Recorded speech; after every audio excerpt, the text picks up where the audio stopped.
Kayaknya masuk IGTV ini bentar ya. Iya sih. Iya itu isiin rotinya yang itu di bawah itu yang ada coklatnya. Nggak ada lagi sayang. Masuk ke ini ke langsung ya dia ya kayak. Tapi kayaknya langsung. Oh gitu. Aku Iya, juga nggak tahu. kita bisa kan nunggu ada yang masuk. Aduh, kali dulu baru mulai ya. Kamu lagi ngapain sih? Aduh aku pikir jam 4 loh Mbak. Tadi aku malah tidur dulu. Aku udah tahu nih. Nih kalau Sabrina nggak salah jam, kalau nggak gimana gitu pasti kayak gitu deh. Soalnya awalnya halo Gung, Irana lagi makan nih. Nanti kamu lihat Oh iya. nanti di sini ada Irana juga. Ini Irana lagi makan, jadi belum bisa ke dulu. Lagi nyebelin nih, susah banget makannya. Iya, padahal dari anak gua anteng-anteng loh. Pas nyala ini live malah langsung rempong gini. Iyalah, lu kasih ini TV pasti dia lihat ini mau lihat Irena ya, mau lihat Irena ya gitu. Nanti Apa? Tuh kan tiba-tiba lapar. Dari tadi nggak lapar loh. Apa sih kamu? ya begitulah. Nah, tuh Mbak Glo. Halo Mbak Glo.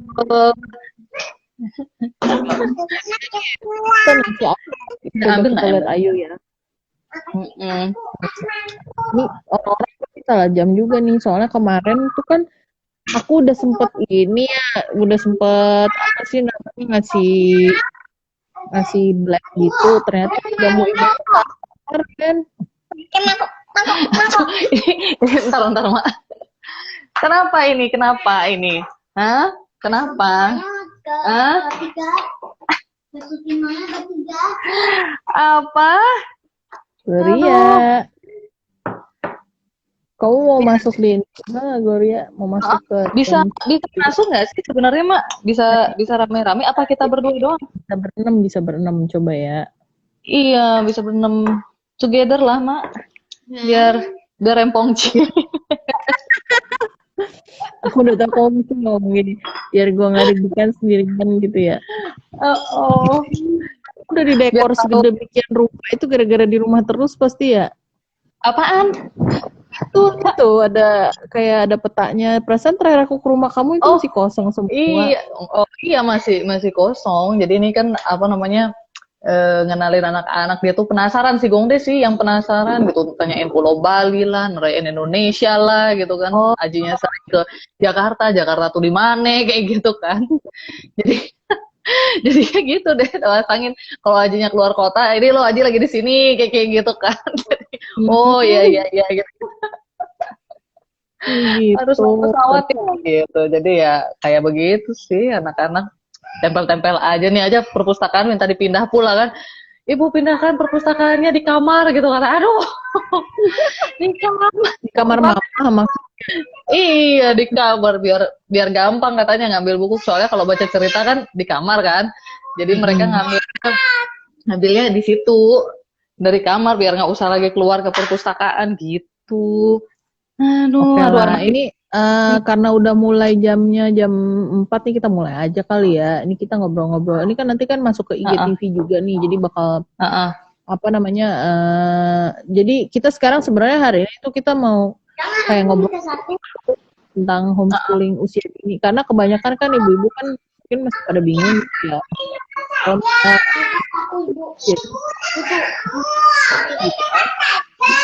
Apa sih namanya, terus pasti Sabrina juga ada kayak apa sih namanya consideration lah awalnya kenapa homeschooling tuh gimana kita iya Sabrina bentar dulu Mak, sok mengerti aduh pusing ini dari tadi pada diem dong. Sekarang kenapa ini tiba-tiba caper itu karena ada Irena. Ampun, ini di mana coba dia mau cari coklatnya doang, sedangkan coklatnya udah nempel gitu di rotinya. Aku bingung sekarang ini mau diapain ya. Panik, mamanya panik. Iya loh, ya ampun, emaknya lagi live. Gak apa-apa, santai aja. Ini nggak bisa dilepas, ini dia udah nempel. Mending dimakan langsung deh. Hah? Udah nempel, nggak bisa. Iya, tujuannya. Hah? Aku tidak suka. Oh, tidak suka kuenya? Iya, ini yang ini aja makan. Aku tidak kuenya. Iya, tahu. Ade nggak suka kue. Pak kuenya. Ini coklatnya gimana cara makannya? Ini kue aku tidak enak. Ya udah, nggak ada ya. Berarti nggak usah makan ya. Tuh, ini makan Ini coklatnya aja, makan coklatnya aja. Ini ada Jung Gus Tulang ikutan ya. Siapa itu? Kalau ada yang ngerti ini biasanya homeschooling tuh selalu kayak gini nih. Kalau misalnya kita kegiatan juga pasti apa namanya pasti kayak gini, pasti selalu anak-anak, apalagi anak-anak usia dini ya, secara kan Betul. apa namanya kita tuh masih anak-anaknya masih kecil-kecil, jadi kita sambil ngurusin dia sambil kan kalau ibu-ibu kan juga kita kan punya keperluan juga buat kayak bersosialisasi gitu kan. Jadi betul. kadang kegiatan kayak apa sih namanya kita ketemuan gitu ya, kebanyakan tuh paling ya mama-mamanya ngurusin anaknya sambil ngobrol distraksi gitu ya, pasti kayak gini ya. Iya bener nih, ini real life-nya. Nah, say hi dong dia. Halo, Gung lama nggak jumpa. Masih inget ya masih inget nggak ini siapa nih? Nah, deh, masih inget ini tante siapa? Tante siapa ini? Halo. Tante siapa? Ayo, tante siapa? Oh, tante Astrid katanya. Ingat dong. Ingatan anak gue kuat, Mak. Tenang. Ingatannya kuat banget ya. Iya. Halo Mbak Tio. Mbak Tio, ini ada yang baru masuk lagi ya. Oke. Wah, rame ya hari ini ya, Mak. Ya lumayan. Ya kita ini aja nih, apa Mbak Sabrina kan juga lagi sibuk tuh ya. Jadi kalau aku ya paling aku aja yang cerita kalau gitu. Selamat sore semua ya, kita ketemu hari ini di sini. Kebenaran kita tuh perwakilan ya, beberapa ibu-ibu di sini, ada Mbak Ayu, Mbak Gloria, Mbak Sabrina, kita dari komunitas akar ya. Komunitas akar. Ini gimana ya? Susah banget. Ini kenapa? Tunggu. Komunitas akar ini kebenaran komunitas homeschooling di Bali ya. Kita kebanyakan ketemuan di Bali, di Denpasar, di Taman Mak ya. Yuk, kita ketemuannya biasanya di Renon. Ketemuannya kita reguler di Taman Renon. Salam kenal Mbak Tia. Ya, kita ketemuan di Taman Renon. Karena COVID ya, terus keadaan masih gini. Jadi kita selalu setiap minggu itu kita ngadain kegiatan ya kayak gini, ngobrol-ngobrol gitu. Kadang-kadang kita ada narasumber. Minggu ini kita ngobrol-ngobrol sama kita aja. Jadi teman-teman kita aja nih, secara kita tuh berarti namanya praktisi homeschooling. Kita sekarang apa sih namanya menjalankan homeschooling rumah masa pandemi. Ya apa sih namanya Wigong. Nah persis kayak gini nih. Biasanya kayak gini selalu memang kalau kita ketemu biasanya anak-anaknya muter-muter kemana main bareng-bareng, karena memang komunitas kita itu memang keperluannya itu buat biar anak-anak ketemuan seenggaknya gitu. Terus anak-anak ketemuan, terus ada ibu-ibunya juga ngobrol. Jadi ngobrol-ngobrol bukan kayak ibu-ibu arisan ya gitu, tapi lebih ke kayak kita bertukar pengetahuan lah. Misalnya kayak hari ini kita tahu ada kegiatan di mana nih buat anak-anak nih. Misalnya kayak misalnya ada yang anak-anaknya udah gede dan mereka nyari les renang, di mana sih les renang yang bagus. Terus kita bisa bertukar info di sekitar situ, misalnya di daerah Denpasar, yang bagus di mana sih, yang misalnya ada yang di grup kita kebenaran kan banyak muslim gitu kan.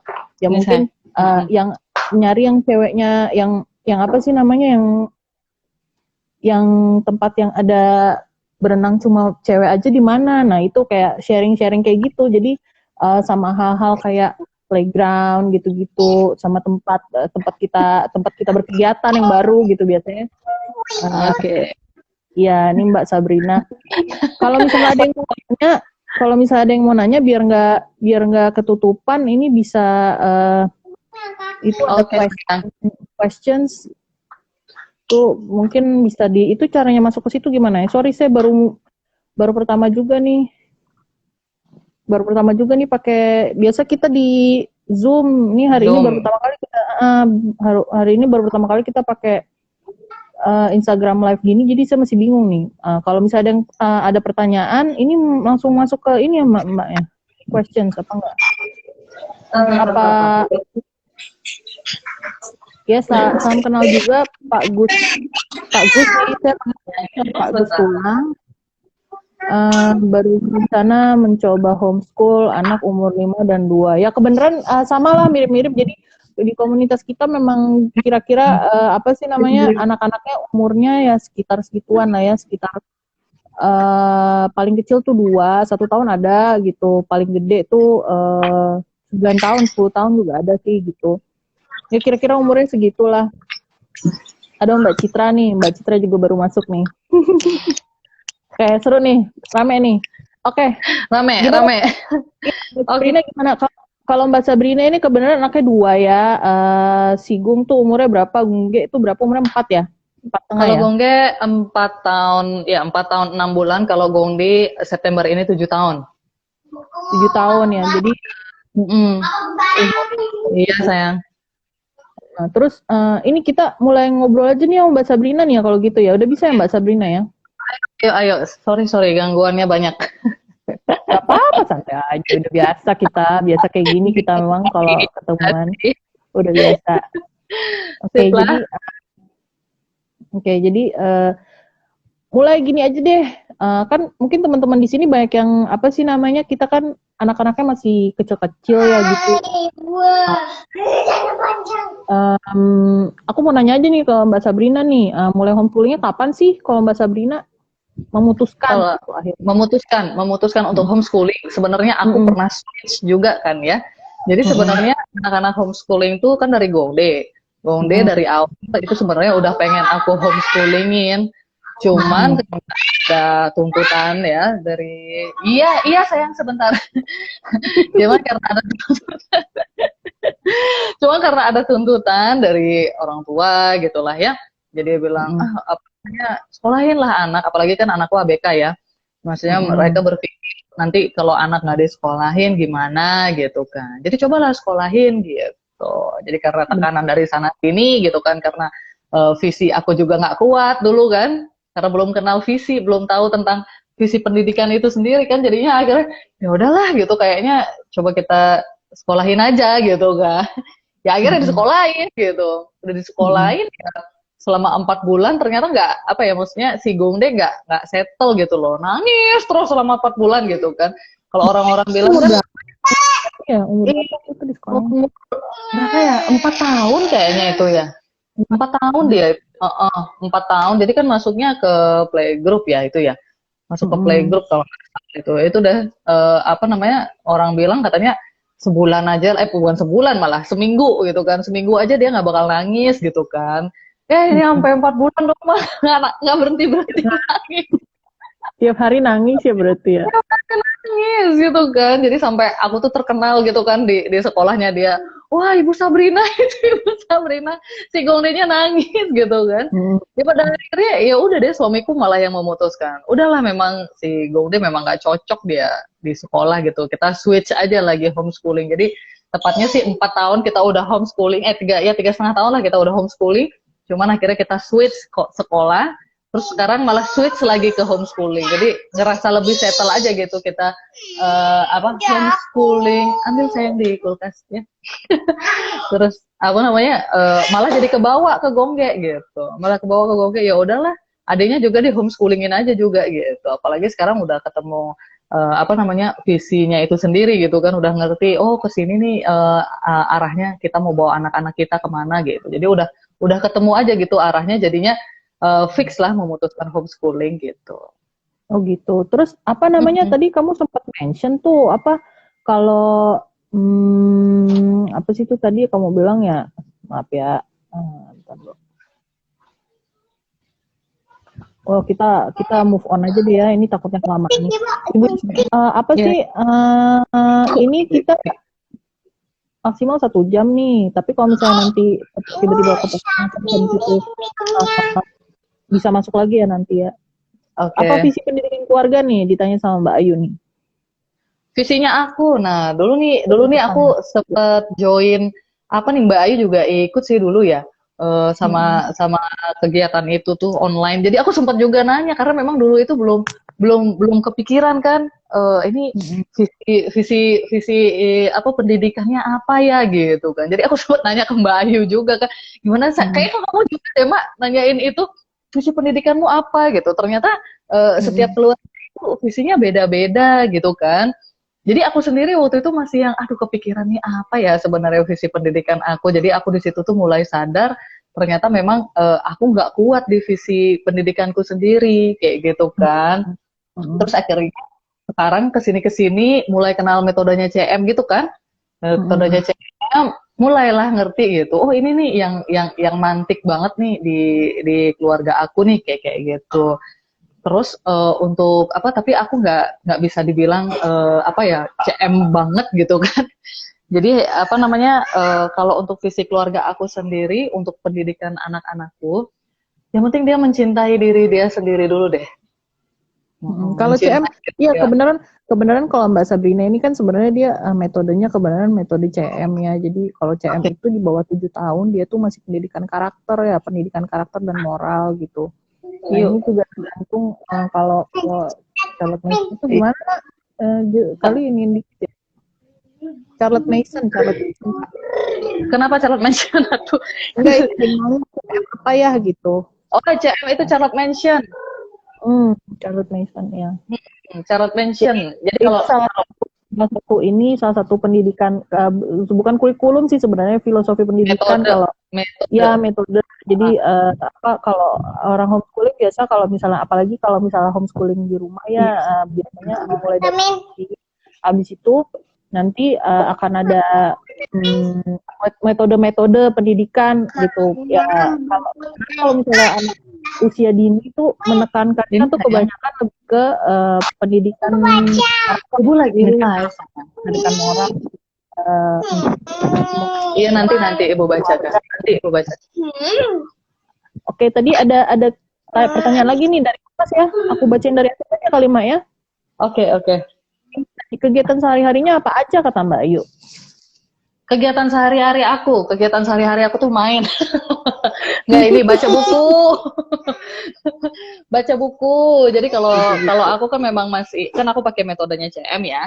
Jadi memang benar-benar ngebacain living book. Kan kayak tadi Mbak Astrid bilang, kalau di bawah umur 7 tahun kita benar-benar nggak kenalin yang namanya akademis. Jadi memang benar-benar mendidik habit trainingnya dia ya, kebiasaan baiknya mereka gitu kan kayak misalnya baru bangun cuci muka, sikat gigi atau ke kamar mandi lah paling nggak.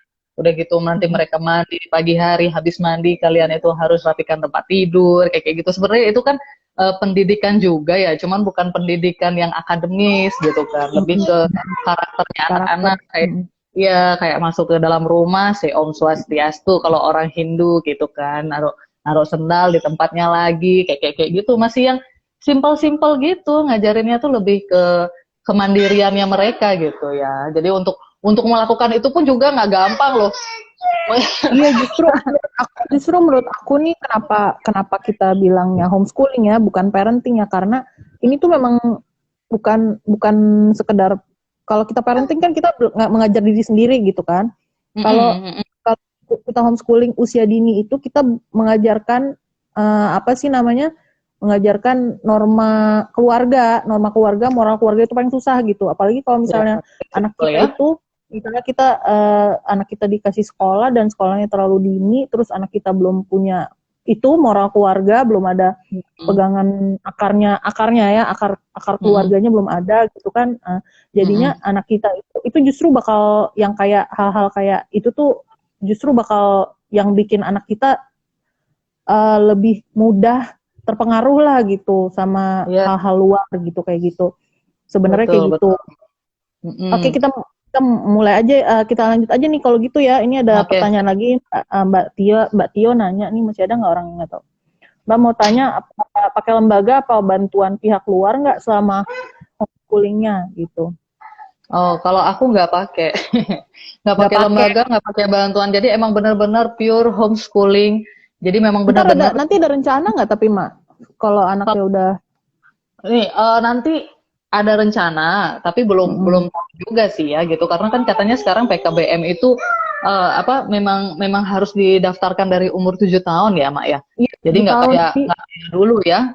Nggak kayak dulu kalau misalnya mau kita daftar gitu kan ya. Jadi sebenarnya gini, kalau soal PKBM ini, aku kemarin dapat info juga. Jadi setiap PKBM ini kebenaran lembaga informal ya. Kalau homeschooling itu kan non formal, dia informal. Jadi sebenarnya dia tuh mitranya homeschooler untuk mendaftarkan diri seenggaknya di ranah apa sih namanya, biar anak kita tuh terdaftar sebagai siswa. Tapi ini tuh kemarin ada yang bilang mulai 4 tahun, ada yang bilang mulai 7 tahun. Mungkin buat kebijakannya secara realnya juga di PKBM tuh beda-beda ya. Semua PKBM kayaknya katanya ada yang kebijakannya ini, kebijakannya itu gitu. Jadi itu kayaknya tergantung kita cocok-cocokan kita PKBM mau di mana gitu. Nah, iya betul. Aku memang mau cari yang fleksibel sih ya, biar nggak yang terikat waktu juga gitu. Jadi memang benar-benar walaupun kita ikut PKBM tapi tetap kita yang mengatur gitu kan. Kapan harus. Terus ini ada ini lagi, ada pertanyaan lagi dari Mbak Citra nih, Mbak Citra.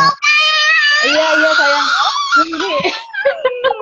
Aduh, ini kenapa ya? Aku tuh pengen ketemu sama Irena itu pasti. Itu ambil susunya di situ. Ambil dulu. Lihat Mama Irena pasti. Ini kita lanjut aja ya Mbak Citra nih. Oke. Gimana HS-in Gungge? Apakah mulai umur tertentu, mulai terschedule atau gimana? Maksudnya umur apa? Untuk Gongge mulai terstruktur atau enggak gitu ya?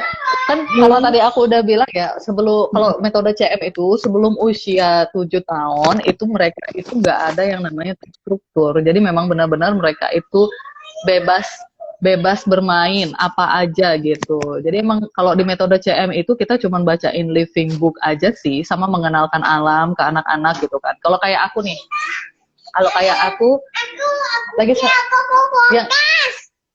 yang lagi satu sayang, yang lagi satu ambil yang lagi satu.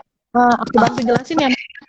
Kalau kebenaran kalau aku sendiri, aku mau cerita sendiri juga nih. Kalau aku kebenaran metodenya itu lebih ke eklektik ya. Kalau Mbak Sabrina ini dia tuh memang cocok sama Charlotte Mason. Jadi dia ikut filosofi namanya ya, filosofi pembelajaran Charlotte Mason.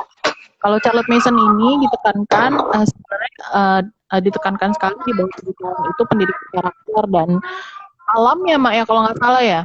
Ya, di alam. Kalau umur di bawah umur 7 tahun itu di alam. Jadi emang benar-benar dia bakal belajar secara langsung gitu deh di alam gitu. Tapi kalau untuk sekarang kayak alam gitu kan nggak bisa ya. Jadi emang benar-benar dari rumah.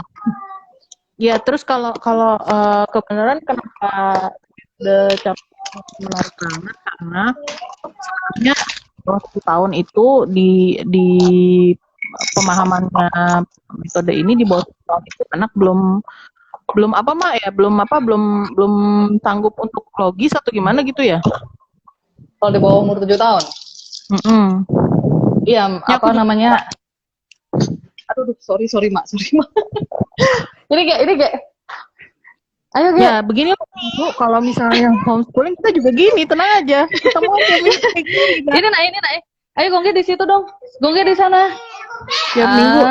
Tiap minggu kita ketemuan kayak gini. Ini kebenaran lagi nggak ini aja nih, lagi nggak ketemuan aja. Jadi kayak gini, kalau kita nge-zoom juga biasa kita kan suka nge-zoom nih, kayak gini juga sama. Ini tumben ngasih banget makan anak. Ya ampun, sumpah deh gue.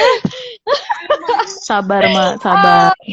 Oke lah, gue bersabar kita ya. Itu koko kerasnya di bawah. Ya ampun, anakku ini kenapa tiba-tiba semua minta koko kelas? Ya, apa? Oke, lanjut. Ya, ya, Oke, oke, tadi oke. itu sih ngomongin CM ya. Oh iya, ngomongin CM. Tadi itu udah terstruktur apa enggak gitu ya. Kalau kalau untuk anak-anakku, mereka itu kalau untuk Gongde sendiri dia memang belum terstruktur. Gongde juga belum terstruktur. Dan aku juga maunya tuh kalau CM kan bilang umur 7 tahun. Kalau aku rencananya umur 8 tahun baru distruktur. Karena untuk umur 7 tahun ya kalau Gongde kan tahu sendiri lah ya, Gongde kayak gimana. Jadi Ceritain dikit. kalau kalau Gongde diceritain dikit gitu ya, wah nanti banyak aku ceritanya. Jadi kalau si Gongde itu kan dia memang istilahnya ABK ya, dia ada anak yang spesial gitu ya, spesial banget gitu menurut aku, mungkin sangat spesial di antara anak-anak komunitas akar. Jadi ya apa ya, sebenarnya dia apa namanya dia itu sebenarnya cerdas gitu, cuman memang dia harus diarahkan supaya untuk lebih fokus lagi gitu kan, karena memang dia fokusnya gampang teralihkan kayak gitu kan. Jadi ya memang kudu-kudu banyak bersabar sih gitu kan sama si Gongde. Cuman so far aku pakai metodenya si Charlotte Mansion ini kan pakai buku-buku living book nih. Pakai buku living book itu apa ya? Aku pikir dia nggak bakal mencerna gitu loh tentang isi daripada buku itu sendiri gitu kan, karena kan dia termasuk speech delay ya, termasuk speech delay. Jadi aku berusaha untuk mengenalkan ke anak-anakku tentang kesusastraan. Jadi cerita-ceritanya memang yang udah terpilih banget kan gitu, dan memang istilahnya aku baca pun gitu, ini keren banget ya ceritanya gitu. Dan akhirnya si Gongde pun suka banget gitu, dan sampai setiap malam dia minta untuk dibacakan cerita gitu. Bahkan bukan setiap malam ya, siang pun dia minta dibacakan cerita, malamnya baca cerita lagi gitu kan. Dan istilahnya yang aku nggak sangka-sangka gitu kan, dia itu hafal semua ceritanya gitu. Dari sekian banyak buku Menarik itu dia tuh hafal per kata gitu loh. Iya, iya, menarik mungkin menurut dia. Jadi dia tuh hafal per kata, kadang-kadang aku belum selesai baca, dia udah ngelanjutin gitu loh. Udah ngelanjutin gitu, apa namanya, kisah selanjutnya gitu kan. Ternyata apa ya, sememantik itu gitu cerita-cerita yang aku ceritain ke dia gitu Living kan. Terus juga kalau living books Kak, soal living books ini.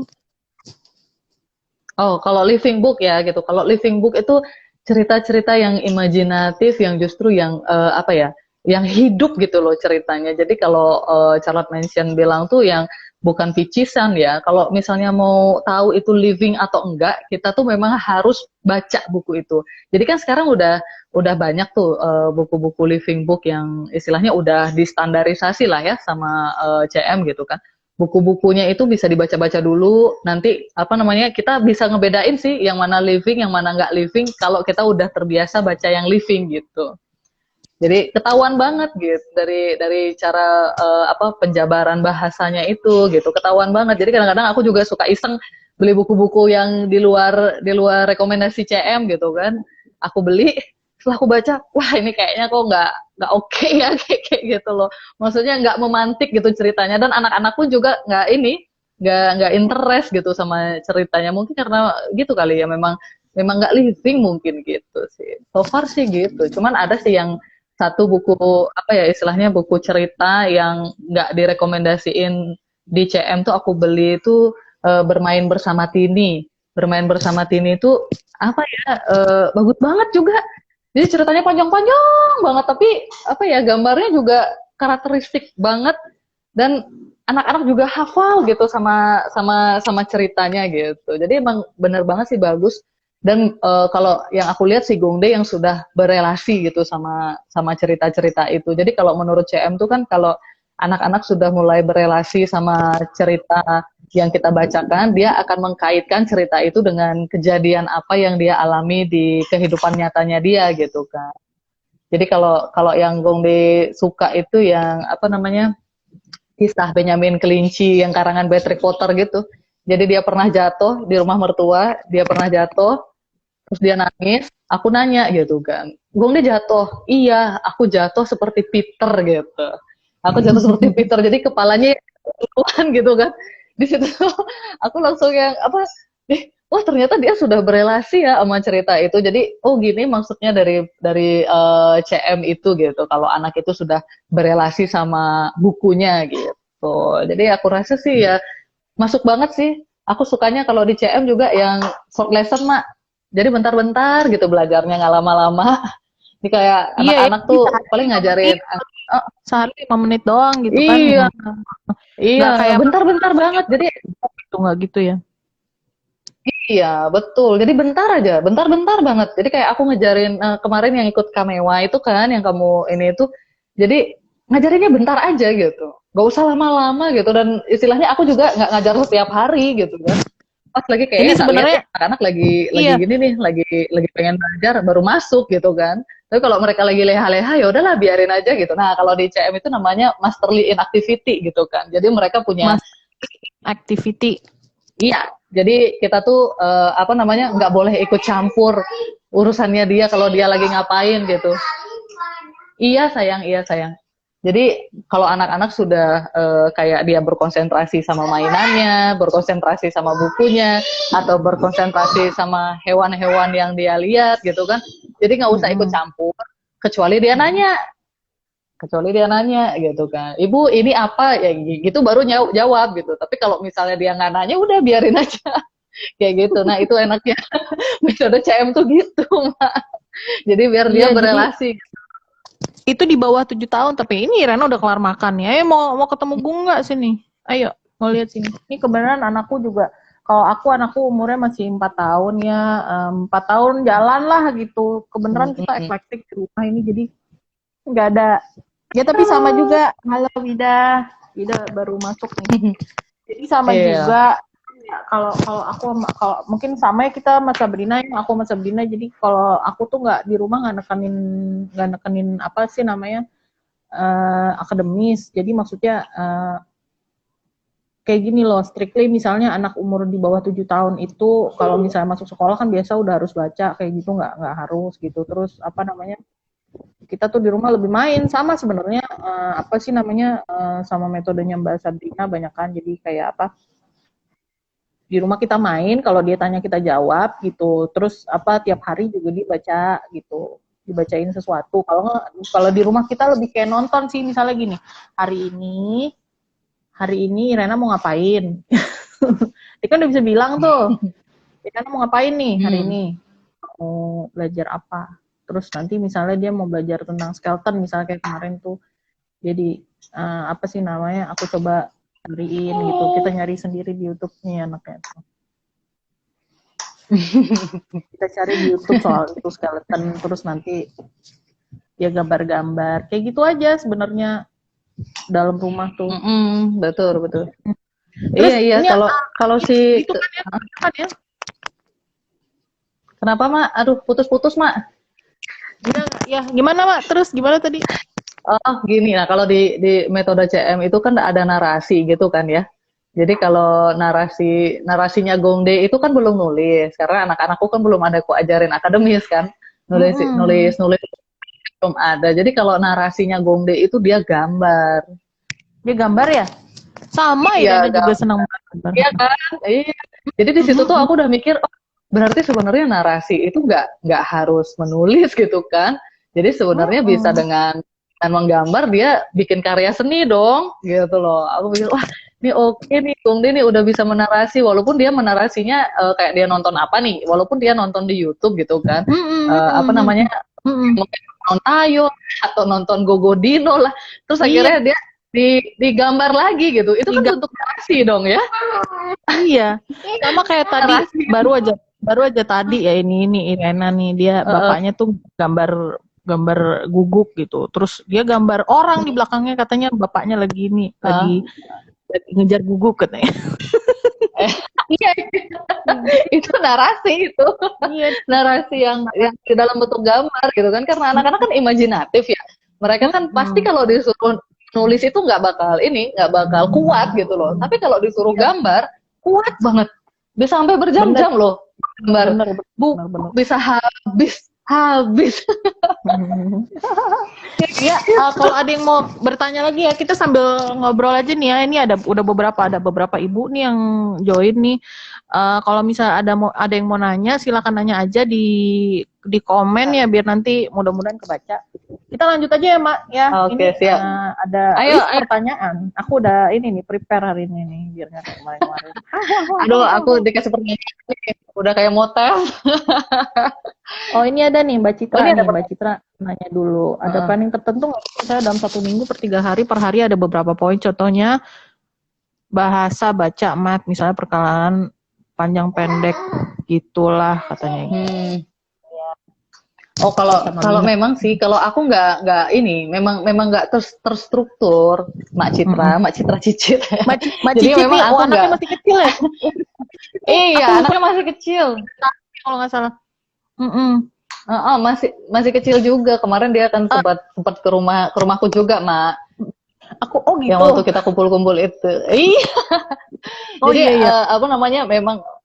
memang kan istilahnya banyak orang-orang tua tuh berpikir kalau misalnya anak-anak yang di bawah umur 7 tahun itu kan sekarang karena udah adanya playgroup, adanya PAUD, jadi kepikiran untuk membuat jadwal-jadwal gitu ya buat anak-anaknya gitu, biar nanti dia dibuatin schedule kayak gitu. Kalau aku memang benar-benar kalau untuk akademis aku nggak bikinin schedule apa-apa. Mereka tuh walaupun istilahnya kayak bangun jam berapapun aku bebasin untuk sekarang ini. Mungkin ada juga kan setiap keluarga kan beda-beda ya prinsipnya, ada yang memang harus bangun pagi banget gitu kan. Kalau aku sih enggak sih, asalkan anak bangunnya happy gitu, aku udah seneng gitu loh. Jadi nggak harus yang istilahnya dia bangun pagi seperti itu. Terus kalau untuk mungkin nanti, nah kalau di Charlotte Mansion itu di umur year 1 itu ya memang udah ada ininya, udah ada pakemnya untuk kurikulumnya itu, jam dalam sehari itu dia ada mata pelajaran berapa gitu kan. Cuman dia nggak lama-lama gitu. Umur 7 tahun ya rekomendasinya ya, berarti. Umur 7 tahun. 7 tahun rekomendasinya kalau mau mulai kurikulum itu di Charlotte Mansion tuh udah ada kok. Kalau mau cobain metodenya Charlotte Mansion, jadi ada kok itu kurikulumnya apa aja yang harus diajarkan ke anak. Cuman memang kalau untuk metodenya CM itu dia kan eratnya ke living book ya. Jadi living booknya yang disarankan sama Charlotte Mansion itu kan nggak semua ada yang dalam bentuk bahasa Indonesia. Ada kebanyakan dalam bahasa Inggris gitu kan. Jadi kita yang ngelihat di schedule-nya si CM itu, oh ini dia ngajarin tentang history gitu, misalnya sejarah apa gitu yang diajarkan sama di metodenya CM, kita coba kaitkan gitu sama sejarah kita yang di Indonesia ini apa. Jadi kita cari sendiri gitu kan, tapi yang bukunya yang memang living gitu loh, bukan buku yang picisan kayak LKS kayak gitu kan, maksudnya pertanyaan-pertanyaan seperti itu. Biasanya kalau buku yang maksudnya narasi itu maksudnya buku yang bercerita kan gitu, living books. Iya, jadi kalau udah katanya udah. Kalau apa sih namanya, kalau ini bapaknya nih tuh. Manggil-manggil. Iya, kalau apa sih ya lanjutin aja duluan. Iya. Iya, apa lagi nih? Oh, itu aja sih kan. Kalau ini ya, pertanyaan lagi ya. Berarti tadi Sabrina kan bilang anaknya kan di bawah 7 tahun belum ada struktur berarti ya. Belum ada struktur. Sebenarnya banyak riset memang kalau misalnya anak tuh di bawah umur 5 atau 6 tahun itu sebaiknya kalau misalnya mau diajarin itu tidak dengan struktur, tapi ini harus ini lagi ya, harus ada sumbernya lagi gitu. Oh, ini ada Mbak Cici tadi. Iya, memang. Udah ditanyakan belum ya tadi rekomendasi living book yang bahasa Indonesia ya, Mak, katanya gitu Mbak Cicit. Kalau Mbak Cicit anaknya kan pasti di bawah 7 tahun. Jadi sebenarnya banyak banget Mbak Citra, ada yang Beatrix Potter, aku tadi udah bilang ya, yang Beatrix Potter banyak banget bukunya. Itu aja berapa buku tuh, Mbak? Iya, 12. Kalau yang udah diterjemahin 12 buku ya. Iya, yang udah diterjemahin 12 buku.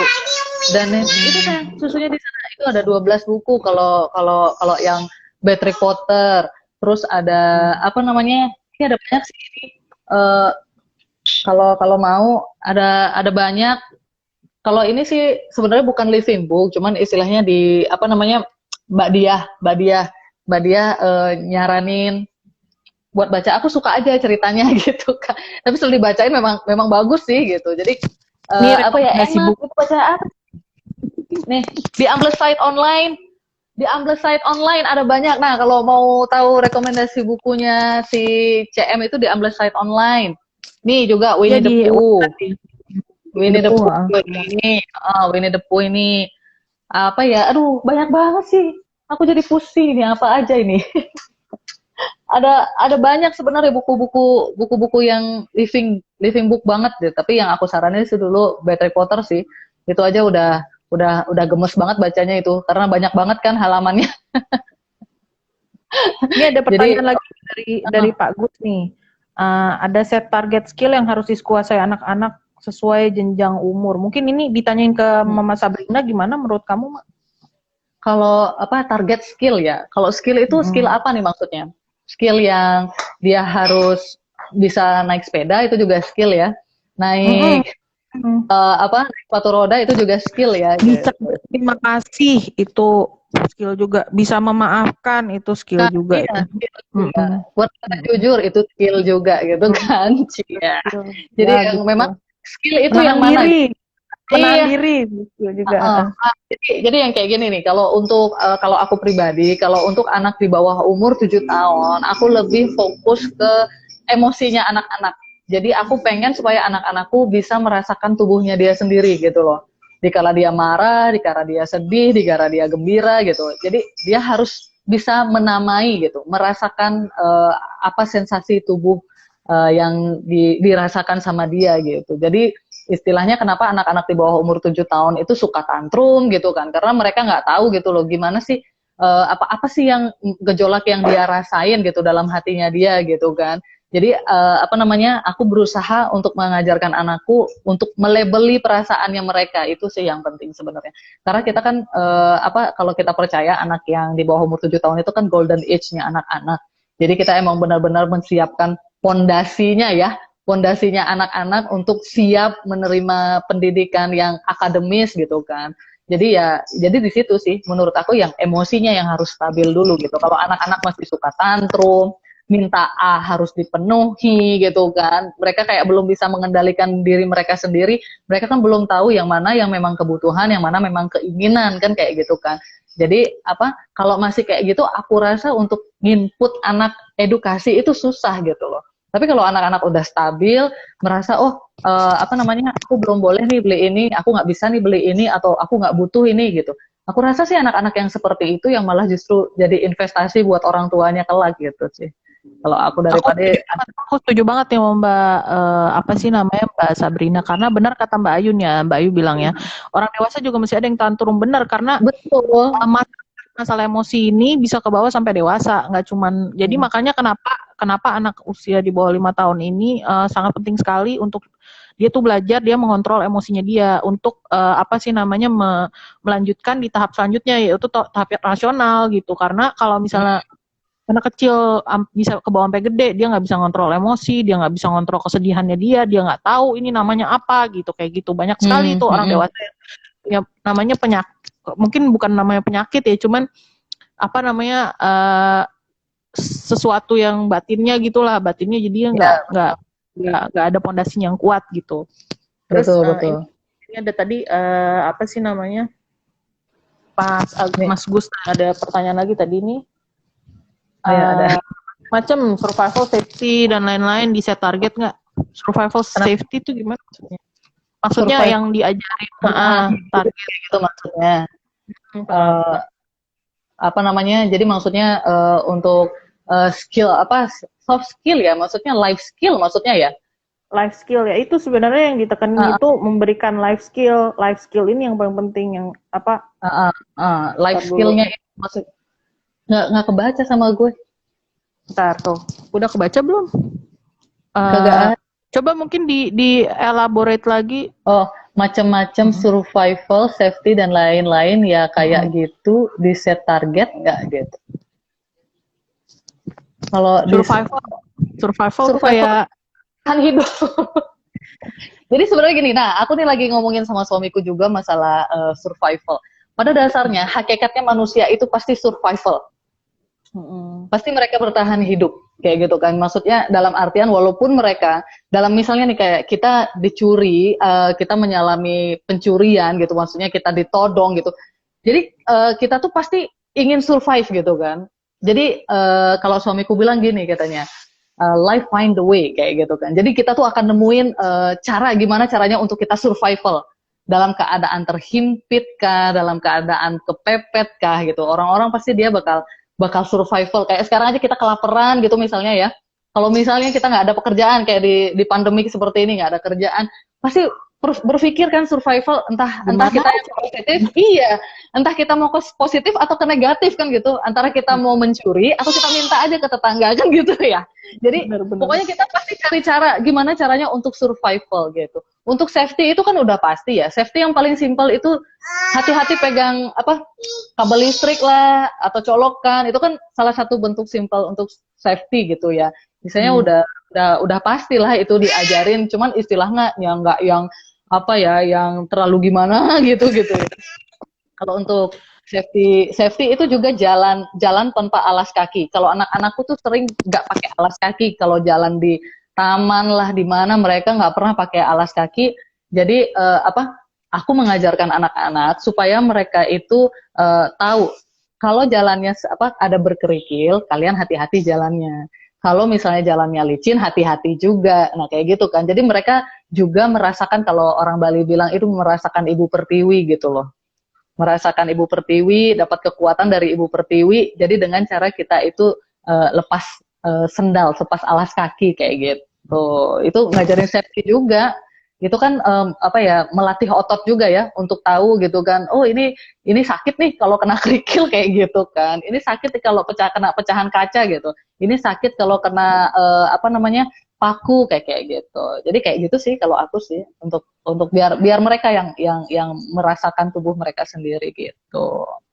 Itu berarti dalam relasinya dengan itu ya yang kurikulum yang kamu anut sekarang filosofi pendidikan maksud aku Charlotte Mason gitu ya.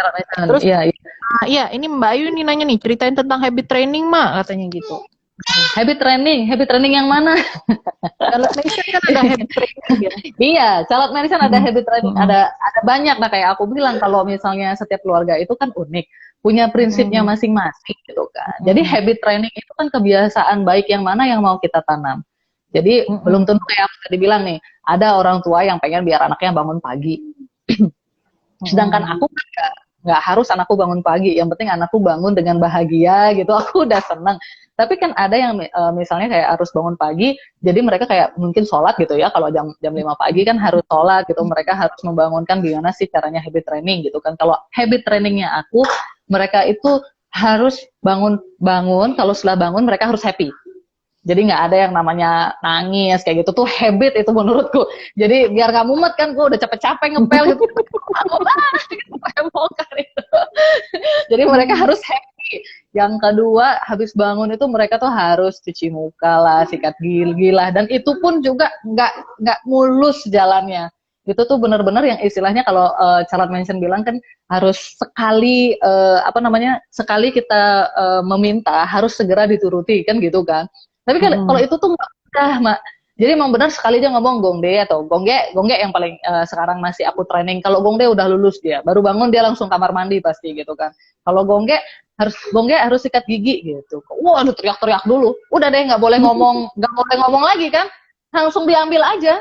Langsung diambil, kesannya kayak seret lah dia ke kamar mandi gitu ya. Seret ke kamar mandi, cuci mukanya, sikat giginya. Sambil dia nangis-nangis juga tuh. Disikatin giginya. Ya mamanya, ibunya nakal ya. Ibunya jahat ya. Itu afirmasi juga tuh ya, afirmasi emosi. Ya ibunya ini nih, nggak apa-apa nangis, nggak apa-apa sedih gitu ya. Nggak apa-apa sedih gitu kan. Tapi akhirnya dia yang sadar sendiri kan. Maksudnya aku ngelakuin itu dia tahu manfaatnya gitu kan. Jadi bukan hanya sekedar kita itu mengarahkan dia untuk melakukan kebiasaan baik, tapi kalau nggak bermanfaat buat dia nggak bakal mau ngelakuin. Jadi karena memang bermanfaat, kayak Gongde sendiri, dia merasa bahwa sikat gigi itu bermanfaat, makanya dia melakukan itu. Jadi dia selalu, iya sayang, nanti. Iya nanti. Terus apa namanya yang kayak sikat gigi itu dia merasa sadar. Waktu aku ingat tuh dia sekolah, dia punya teman seumuran sama dia. Gitu. Jadi benar-benar temannya semua giginya udah nggak ada. Ompong gitu ya mak ya, sorry ya.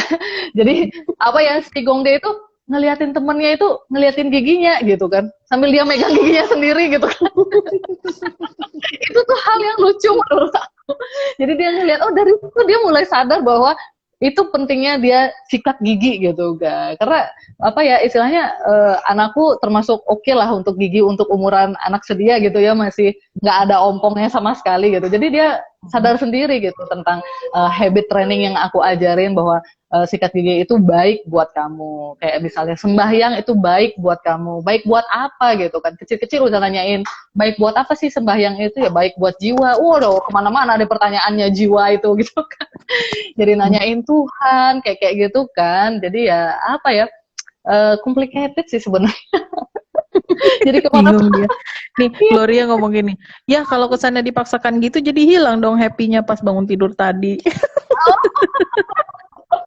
Nah lu kalau aku habit training itu kan harus, karena prinsip kan Mak. Jadi kayak misalnya kalau sikat gigi itu prinsip gitu kan, prinsipnya itu istilahnya kalau dia udah bangun dia kan happy. Kalau dia udah happy gitu kan, paling aku kasih selang lah dulu 5 menit dia leyeh gitu. Baru aku istilahnya lihat dia nih udah oke nih. Baru aku omongin, ayo sikat gigi gitu. Nah, di situ mulai ada perlawanan gitu kan. Ya udah deh langsung aja angkat gitu kan. Yang penting pas dia bangun, dia happy gitu aja dulu. Jadi nggak yang kan ada nih yang istilahnya dia baru bangun udah langsung udah langsung nangis aja gitu kan. Harus banget gue diangkat nih, gue harus digendong sama ibu, nggak boleh sama aji, kan ada yang kayak gitu kan. Jadi untungnya anak-anakku nggak gitu sih, mereka bangun sendiri gitu loh, maksudnya happy lah sama aji gitu. Aku nambahin lagi nih Mbak Sabrina satu aja soal Mbak Gloria nih. Kalau pernah jadi orang tua ya, kalau udah punya anak pasti tahu ya kalau habit training paling susah itu, betul habit training. Mandi nggak mungkin ada yang bisa bertahun-tahun itu. Betul. Buang sampah gitu. Iya, kayak gitu. Buang sampah tuh, bersihin sampahnya, bersihin mainannya sendiri aja susah banget gitu kan. Jadi makanya kalau Sabrina ini dia kan Charlotte Mason tuh dia ngajarin tuh namanya habit training. Jadi habit training ini lebih ke gimana kita kontrol emosi. Jadi sebagai orang tua kita kontrol emosi, kita nggak misalnya anak-anak ini kan penuh dengan emosi kan, emosional gitu kan. Jadi jadi untuk gimana caranya kita menghadapi anak kita pas lagi emosi, tidak emosi, caranya gimana? Salah satunya mungkin pas dia lagi nangis kita bawa aja gitu. Jadi kita nggak teriak jadi kita bawa aja gitu. Terus habis itu kalau misalnya dia harus cuci sikat gigi, dikasih sikat gigi ya sama mamanya gitu. Kayak gitu kan ya sebenarnya Mbak. Kayak gitu ya, mirip-mirip kayak gitu. Ya, betul. Kalau habit training tuh gitu memang harus dipaksakan. Nah, kalau menurut CM itu gini, yang dididik itu adalah pikirannya. Tapi kalau otot sama apa namanya lagi satu ya, kalau otot itu harus dilatih. Kalau otot itu harus dilatih, tubuh sama otot itu harus dilatih. Jadi otot maksudnya otot habit itu ya, otot berarti ya. Iya, itu habit. Jadi memang harus dilatih. Jadi nggak bisa yang istilahnya dia leyeh-leyeh tiba-tiba udah bisa aja cuci piring gitu kan. Tiba-tiba udah bisa gitu. Benar. Kayaknya enggak deh kalau aku sih ya dulu. Nah, kalau kayak mamaku dulu memang dia istilahnya kayak habit training sebenarnya. Cuman habit trainingnya lebih yang lebih yang maksa gitu. Lebih yang maksa. Jadi kayaknya fokusnya ke gue semua gitu kan. Jadi istilahnya yang bagus tuh habit training tuh, apalagi kita punya 2 anak, mereka itu dikasih tugas masing-masing gitu loh. Maksudnya nggak yang istilahnya si A aja yang disuruh ngerjain gitu kan, si B-nya leyeh-leyeh aja gitu kan. Jangan kayak gitu kan. Jadi emang bener-bener mereka itu dikasih yang kalau misalnya si A cuci piring, si B-nya mungkin pel kayak gitu mungkin ya. Kalau sekarang kayak tempat tidur, kalau anak-anak memang aku suruh bersihin tempat tidur sendiri. Ayo si Gongde bersihkan tempat tidur sendiri, si Gongge bersihkan tempat tidur sendiri, kayak gitu kan. Tapi sambil aku bantu juga gitu kan. Karena mereka pasti nggak perfect juga kan. Cuman untuk umuran mereka, menurut aku sih mereka udah perfect banget loh untuk menata-nata. Iya, perfect banget untuk menata aku, bantal di mana, boneka di mana gitu. Udah perfect banget. Kayak sendal gitu ya. Ih, rapi banget gitu loh naruhnya, gemes gue. Ini juga sebenarnya ini ya tergantung anaknya juga ya. Ada anak yang memang kalau ada anak yang memang mudah sekali gitu diarahkan gitu. Ada juga memang anak yang ini 1000 kali dikasih tahu nggak ngerti, nggak tahu memang nggak mau ngikutin aturan atau gimana gitu kayak gitu ya. Memang mau si Gongde sih istilahnya yang agak susah ya untuk sampah pertama. Sampah yang paling susah kalau Gongde. Padahal udah berkali-kali dia udah tahu sih sebenarnya yang buang sampah itu di tong sampah gitu kan. Cuma nggak tahu kenapa, apakah dia lupa ataukah dia memang gimana gitu. Sampahnya masih di situ gitu. Itu sih kesel juga sih sebenarnya. Iya itu jadi ini tuh cobaan yang terus, bukan cobaan ya sebenarnya, lebih ke kayak apa ya namanya Mak ya, bukan cobaan ya, apa namanya kayak challenge ya, tantangan ya. Tantangan kalau misalnya ibu-ibu mau homeschooling usia dini, inilah tantangannya gitu. Ini tuh bukan tantangannya, itu bukan sebenarnya bukan soal akademis nih, anaknya bisa apa enggak nih ngebaca pada bukan. Tapi gimana caranya kita ngebangun dia, moralnya dia sesuai dengan keluarga kita gimana gitu. Terus itu tuh tantangan paling berat tuh itu sebenarnya gitu di usia ini gitu. Kayak gitu. Terus ini aku mau nanya lagi ya ke Mbak Sabrina. Rintangannya apa ya? Kamu ada rintangan nggak, rintangan selama kamu homeschooling? Kalau rintangan selama aku homeschooling itu adalah mengelola emosiku sendiri. Iya, itu juga kayak gitu. Sendiri gitu kan. Memang kalau untuk anak usia dini itu kan istilahnya anak-anak memang, kalau aku ya, kalau kan memang belum ke akademis. Jadi memang kalau untuk membangun prinsip-prinsip, mengenalkan prinsip-prinsip keluarga ke anak itu memang sulit banget gitu kan. Tapi kan istilahnya no rule ya. Mereka tuh rules gitu kan. Sedangkan kita orang dewasa kan sudah paham akan rule gitu kan. Jadi mau nggak mau mereka suka nggak suka kita ajarin prinsipnya kita itu susah banget gitu kan. Apalagi kalau CM bilang dia itu kan anak yang berkarakter maksudnya sudah punya pribadi yang utuh gitu kan. Mereka sudah punya mereka masing-masing gitu kan. Sekarang kita mau bawa kemana ini watak ini kan gitu. Jadi itu udah sulit sih menurut aku. Jadi kayak mengontrol emosi, anak-anak emosi, masa iya kita nggak emosi? Aku yakin kok kalau anak-anak emosi juga gitu kan, nggak mungkin nggak emosi gitu. Itu jadi kalau di Charlotte Mason juga ada tuh soal mendidik anak, mendidik anak tuh mendidik orang tua juga, justru kita tuh yang harus jadi apa gitu, panutan gitu apa gitu ya kalau nggak salah aku ya. Ini teladan. Kan kalau teladan. Kalau di CM itu ada 3 pilar pendidikan. Jadi yang pertama itu atmosfer, yang kedua disiplin, yang ketiga itu kehidupan, life itu sendiri gitu kan. Jadi kalau si CM itu yang life itu memang living book, Mak. Living book dia. Kalau yang disiplin itu habit training. Kalau atmosfer itu ya teladan. Ya kita sebagai contoh buat anak-anak kita gitu loh. Istilahnya apa yang ingin kita ajarkan ke anak-anak kita. Jadi ya makanya kita dulu yang bagus gitu kan. Misalnya kita pengen anak kita bersih, ya kita dulu yang bersih gitu. Baru kita bisa ngajarin anak bersih gitu kan. Gimana mau ngajarin anak bersih, maknya kotor? Betul. Kita diomelin, ibu aja kotor, kok aku disuruh bersih? Iya, karena kalau contoh anakku kan umurnya 4 tahun ya, seumuran sama Gungge gitu kan. Dia tuh udah segala macam tuh ditanya sama dia. Terus kalau aku di rumah ini, aku tuh memposisikan diri itu, jadi aku tuh kayak temennya dia. Jadi kalau dia nanya apa, aku jawab gitu. Terus aku nggak kayak strict disiplin gitu. Maksudnya kayak nggak boleh nanya atau nggak boleh apa, nggak kayak gitu. Cuma mau nanya apa, ini udah mau 1 jam. Udah mau 1 jam, abis ini nanti kita reconnect aja lagi ya sebentar ya. Ya oke, siap. Ini 5, 4, 3, 2, 1. Nanti di